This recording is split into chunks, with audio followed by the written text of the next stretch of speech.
বলো লা ইলাহা ইল্লাল্লাহ, লা ইলাহা ইল্লাল্লাহ, মুহাম্মাদুর রাসূলুল্লাহ। মুহাম্মাদুর রাসূলুল্লাহ। ইয়ে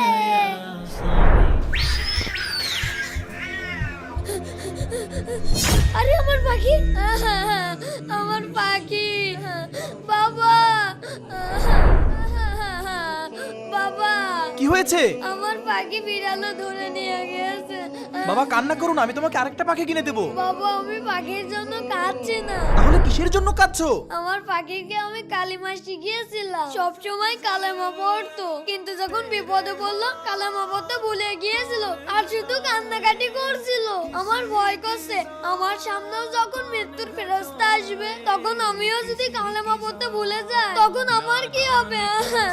আমরা না চাইতে আল্লাহ তাআলা আমাদের অনেক ঈমান দিয়েছেন। আল্লাহ তাআলার কাছে দোয়া করি আমাদের সামনে যখন মৃত্যুর ফেরেশতা চলে আসবে আমাদের জবান থেকে যেন বের হয়ে আসে লা ইলাহা ইল্লাল্লাহ মুহাম্মাদুর রাসূলুল্লাহ আমিন। সাল্লাল্লাহু আলাইহি ওয়াসাল্লাম।